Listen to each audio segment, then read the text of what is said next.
Gulf breaking ന്യൂസിലേക്ക് സ്വാഗതം. പ്രവാസ ലോകത്തെ വിവിധ വാർത്തകൾക്കായി ഈ ചാനൽ സബ്സ്ക്രൈബ് ചെയ്യൂ. കുവൈറ്റിൽ വിസിറ്റ് വിസകളിൽ എത്തുന്നവർ വിസ കാലാവധി കഴിഞ്ഞാലുടൻ നാട്ടിലേക്ക് തിരിച്ചു പോകുന്നു എന്ന് ഉറപ്പാക്കാൻ ശക്തമായ നടപടികൾ സ്വീകരിച്ചു വരുന്നതായി ജനറൽ അഡ്മിനിസ്ട്രേഷൻ ഫോർ റെസിഡൻസി അഫയേഴ്സിന്റെ assistant director general brigadier Mazeed Al Mutairi അറിയിച്ചു. ഇത്തരം നിയമലംഘകർക്കെതിരെ റെസിഡൻസ് അഫയേഴ്സ് ഇൻവെസ്റ്റിഗേഷൻസ് ഡിപ്പാർട്ട്മെന്റ് സ്വീകരിക്കുന്ന നടപടികളും അദ്ദേഹം വിശദീകരിച്ചു. ഒരാളുടെ വിസിറ്റ് വിസ കാലാവധി അവസാനിച്ചാൽ ആദ്യ നടപടി എന്ന നിലയിൽ വിസ സ്പോൺസർ ചെയ്ത വ്യക്തിക്ക് സഹൽ മൊബൈൽ ആപ്ലിക്കേഷൻ വഴി ഇതേക്കുറിച്ച് അറിയിപ്പ് സന്ദേശം അയക്കും. തുടർന്ന് ഒരു SMS വാചക സന്ദേശവും അയക്കും. സന്ദേശം ലഭിച്ച ശേഷവും സന്ദർശകൻ രാജ്യത്ത് തുടരുകയാണെങ്കിൽ 5 മുതൽ 7 വരെ ദിവസങ്ങൾക്ക് ശേഷം സ്പോൺസറെ ബന്ധപ്പെടുകയും റെസിഡൻസ് അഫയേഴ്സ് ഇൻവെസ്റ്റിഗേഷൻ ഡിപ്പാർട്ട്മെന്റിലേക്ക് വരാൻ ആവശ്യപ്പെടുകയും ചെയ്യും. സന്ദർശകനെ തിരികെ അയക്കാത്ത സ്പോൺസർമാർക്കെതിരെ കർശനമായ നിയമ നടപടികൾ സ്വീകരിക്കുമെന്നും അൽ മുതൈരി അറിയിച്ചു. ഇത്തരക്കാർക്ക് വിസിറ്റ് വിസകൾ സ്പോൺസർ ചെയ്യുന്നതിൽ നിരോധനവും ഏർപ്പെടുത്തും.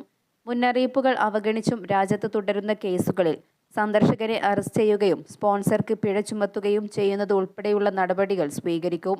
നിയമലംഘനം നടത്തുന്നവർക്കെതിരെ ശക്തമായ നടപടിയാണ് സ്വീകരിക്കുക. വരും ദിവസങ്ങളിൽ പരിശോധനയും ശക്തമാക്കും.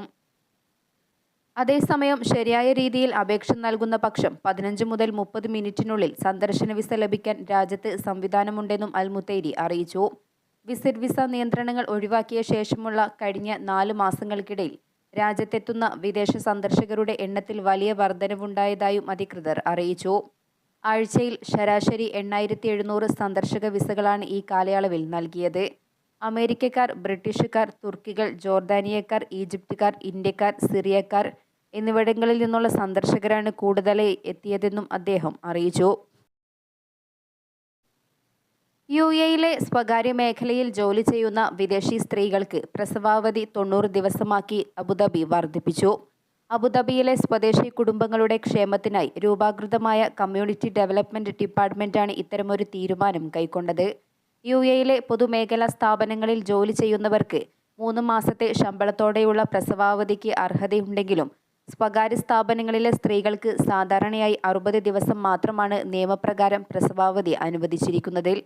ഇതിൽ 45 ദിവസം പൂർണ്ണവേതനവും 15 ദിവസം പകുതി വേതനവും നൽകണമെന്നാണ് UAE തൊഴിൽ നിയമം അനുശാസിക്കുന്നത്.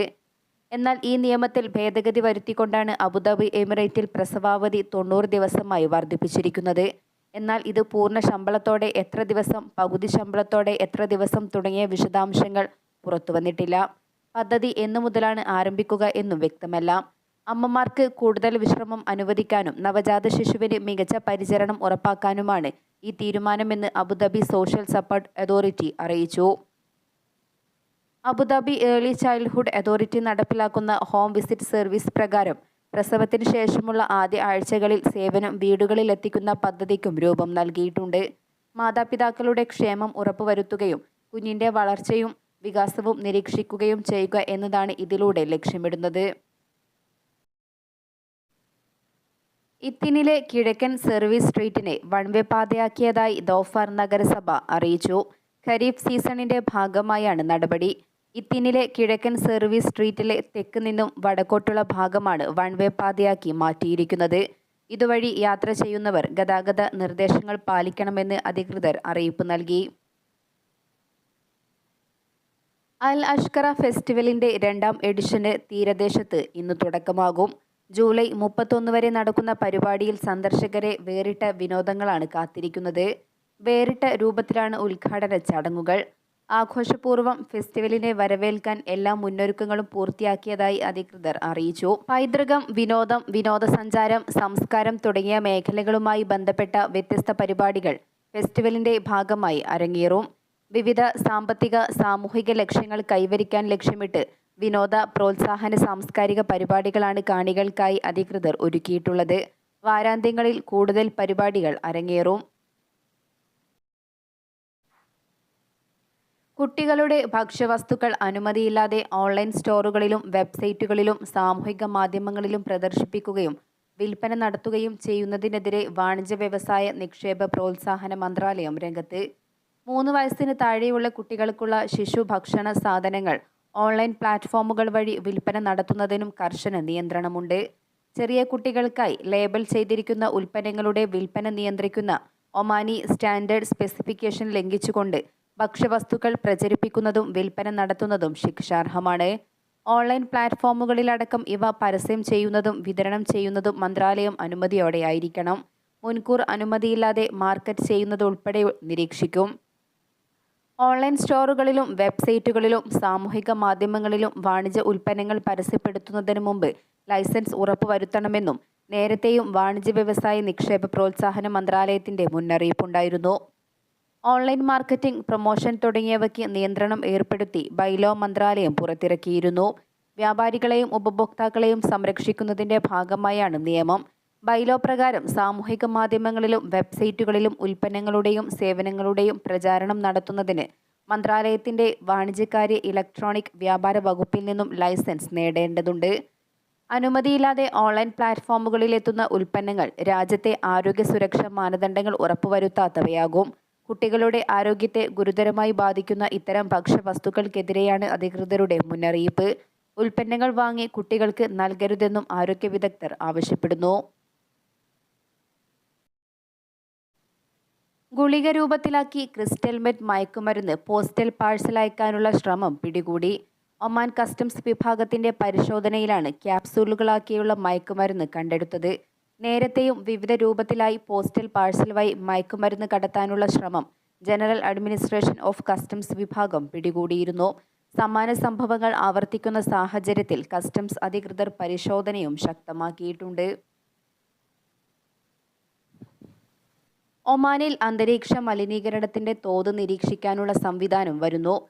വിവിധ ഗവർണറേറ്റുകളിലെ വായു ഗുണനിലവാര തോത് ലൈവായി നിരീക്ഷിക്കുന്നതിനുള്ള പൊതു വെബ്സൈറ്റ് പരിസ്ഥിതി വിഭാഗം ആക്ടിവേറ്റ് ചെയ്തു.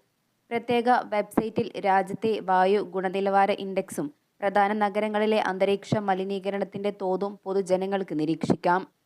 രാജ്യത്ത് അന്തരീക്ഷ മലിനീകരണ തോത് നിരീക്ഷിക്കാൻ സ്വന്തം സ്റ്റേഷനുകൾ ആരംഭിക്കുമെന്നും പരിസ്ഥിതി വിഭാഗം നേരത്തെ വ്യക്തമാക്കിയിരുന്നു.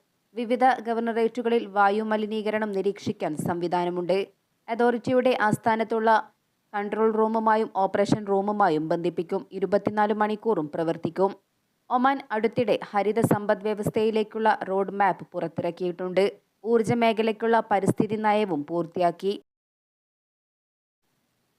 ദാഖ്ലിയ ഗവർണറേറ്റിലെ സമാഇൽ വിലായത്തിൽ വൻ തീപിടുത്തം. സമാഇൽ വ്യവസായ മേഖലയിലെ പ്ലാസ്റ്റിക് റീസൈക്ലിംഗ് പ്ലാന്റിലാണ് ഇന്നലെ രാവിലെയോടെ തീപിടുത്തമുണ്ടായത്. മണിക്കൂറുകൾ സമയമെടുത്ത് മസ്കറ്റ് ഉൾപ്പെടെയുള്ള സ്ഥലങ്ങളിൽ നിന്നും സിവിൽ ഡിഫൻസ്, അഗ്നിശമന സേനാ യൂണിറ്റുകൾ എത്തിയാണ് തീ നിയന്ത്രണ വിധേയമാക്കിയത്. സംഭവത്തിൽ ആർക്കും പരിക്കേറ്റിട്ടില്ലെന്നും സിവിൽ ഡിഫൻസ് ആൻഡ് ആംബുലൻസ് വിഭാഗം അറിയിച്ചു. ഫാക്ടറിക്ക് സമീപം കൂട്ടിയിട്ടിരുന്ന പ്ലാസ്റ്റിക് മാലിന്യത്തിൽ നിന്നാണ് തീ പടർന്നതെന്നാണ് നിഗമനം. കുറഞ്ഞ സമയത്തിനകമാണ് മറ്റു ഭാഗങ്ങളിലേക്കും തീ പടർന്നത്. അപകട സാധ്യതയുള്ള വസ്തുക്കളിലേക്ക് തീ പടർന്നതാണ് ഇതിന് കാരണം.